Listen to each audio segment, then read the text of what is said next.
So welcome back friends. Last topic cover कर रहे हैं यूनिट नंबर 2 का, that is called defensive strategies. देखो, डिफेंसिव स्ट्रैटेजी कब स्ट्रैटेजी बनाएंगे डिफेंसिव वाली, जब मुझे पता है कि मेरी कंपनी ग्रो कर चुकी है, ठीक है, स्टेबिलिटी आ गई है कंपनी के अंदर। अब मुझे अपने आप को डिफेंड करना है। किससे डिफेंड करना है? कॉम्पिटिटर से। मेरी कंपनी अच्छी चल रही है लेकिन कॉम्पिटिटर्स को ध्यान में रखना है, दिमाग में रखना है कि भाई ये कुछ ऐसा ना ले आए मार्केट में कि मेरी कंपनी डाउनफॉल में आ जाए, ठीक है। तो इस चीज का ध्यान रखना है, इसलिए हम डिफेंसिव स्ट्रैटेजीज को अपनाएंगे। 4 तरह की डिफेंसिव स्ट्रैटेजीज की बात कर रहे हैं। पहली है पोजीशन डिफेंस स्ट्रैटेजी, सेकंड है काउंटर ऑफेंसिव स्ट्रैटेजी, थर्ड है रीट्रीट स्ट्रैटेजी, फोर्थ है प्री एम्प्टिव डिफेंस। पहले बात करते हैं हम लोग पोजीशन डिफेंस की। देखो फ्रेंड्स, जो पोजीशन डिफेंस हमारा होता है उस केस में क्या होगा हमारा कि हम लोग अपने बिजनेस के अंदर, है ना, हम लोगों ने अपने बिजनेस के अंदर बहुत अच्छे कस्टमर्स बना लिए हैं, बहुत अच्छे कस्टमर्स बना लिए हैं, लेकिन मुझे अपनी पोजीशन को, वही पोजीशन को, कि कस्टमर लॉयल्टी मेरे लिए इंपॉर्टेंट है, कस्टमर मेरे लॉयल हैं, मेरे साथ है खड़े, तो ठीक है, लेकिन मेरे साथ इस टाइम पे है क्योंकि मेरी पोजीशन ठीक है कंपनी की, ठीक है, लेकिन मेरे को साथ साथ में ये चीज का ध्यान रखना है कि जो मेरे कॉम्पिटिटर्स हैं, मेरे राइवल्स हैं, जो वो अंदर ही अंदर कहीं कुछ ऐसी स्ट्रेटेजी तो नहीं बना रहे जिससे मुझे नुकसान हो जाए। जैसे कि एक एग्जांपल दिया है हमारे बुक के अंदर जहां पे उन्होंने लिखा है कि आईबीएम जो है वो बहुत कॉन्फिडेंट था कि मेरे कंप्यूटर्स जो हैं बहुत एडवांस है, बहुत बढ़िया है, जब उन्होंने लॉन्च किए अपने कंप्यूटर्स को। बट एक टाइम आया, उनको नहीं था पता कि अंदर ही अंदर कहीं ना कहीं और ज्यादा कॉम्पिटिटर्स क्या कर रहे हैं, कुछ नया लेके आ रहे हैं। जैसे नेटवर्क्ड पीसी ला रहे हैं, तो उनके पीसी नेटवर्क्ड नहीं थे, नेटवर्किंग नहीं हो सकती थी, आपस में इंटीग्रेट नहीं थे हो सकते उनके पीसी। बट कुछ कंपनीज नेटवर्क्ड पीसी के ऊपर काम कर रही थी, जिसके कारण क्या हुआ, आईबीएम की सेल कम हो गई। अंदर ही अंदर जो कस्टमर थे वो नेटवर्क्ड पीसी के साथ जुड़ने शुरू हो गए।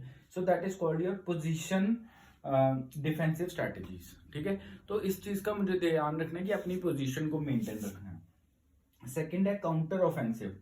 काउंटर ऑफेंसिव में क्या होता है कि हमें इस चीज का ध्यान रखना पड़ता है कि हाँ, जब तक मुझे काउंटर ऑफेंसिव होता है किसी को डिफेंड करना, लेकिन कब डिफेंड करना, जब मुझे पता है कि जब तक मुझे ये नहीं समझ में आ जाता कि रियलिटी में ये थ्रेट है, मुझे रियलिटी में ये मुझे नुकसान पहुंचा सकता है, उतनी देर तक मैं कुछ भी नहीं करता, मैं बैठा रहता हूँ, ठीक है, कोई बात नहीं, देखते हैं क्या लॉन्च करता है, कोई बात नहीं, देखते हैं वो क्या लॉन्च करता है, अपनी तो पोजीशन सही है।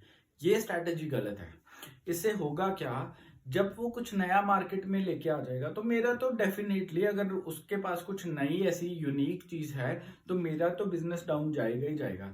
तो इसलिए ये स्ट्रैटेजी अच्छी नहीं है कि हम वेट करें कब अगला बंदा कुछ नया लेके आए, ठीक है। So that is called counter offence. Retreat में हम लोग क्या करते हैं, रीट्रीट एक अच्छी स्ट्रैटेजी मानी जा सकती है। क्यों इसको अच्छा माना जाता है रीट्रीट को? क्योंकि इसमें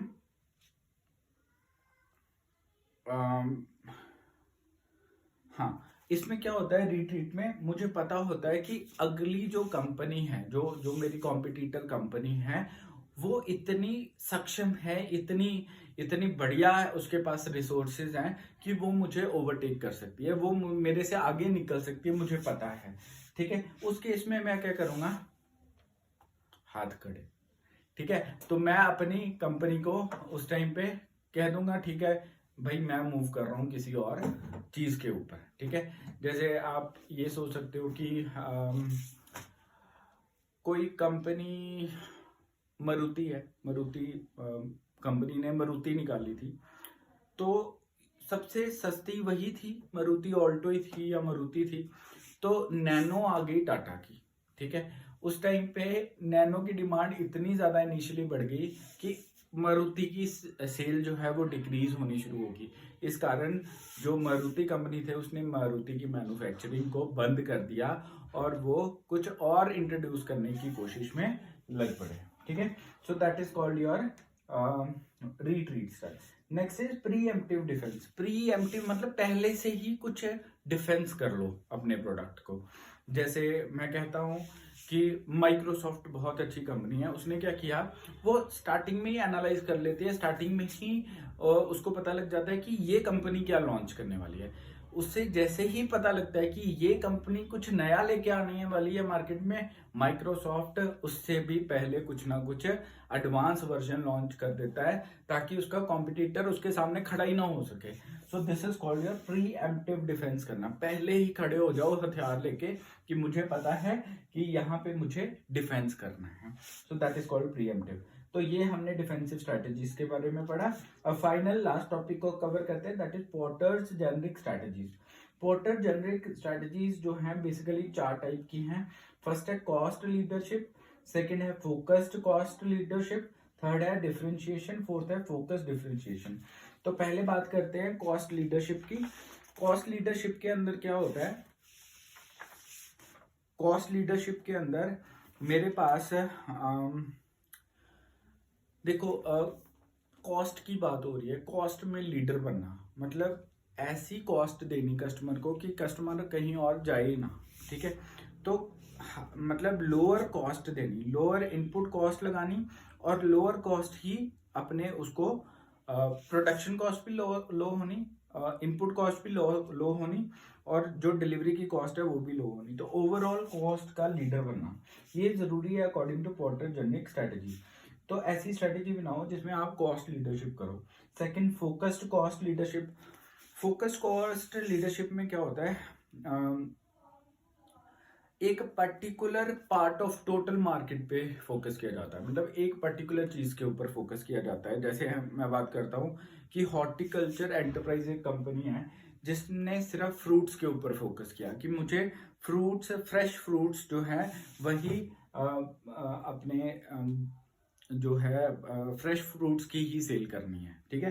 हॉर्टिकल्चर एंटरप्राइज ने बोला, तो एक स्पेसिफिक प्रोडक्ट के ऊपर फोकस कर रहा हूँ, that is why it is called focus cost leadership. तो कम कॉस्ट में एक स्पेसिफिक को मुझे देना।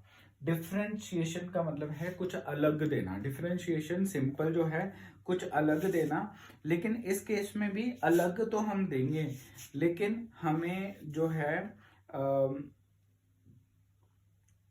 हाँ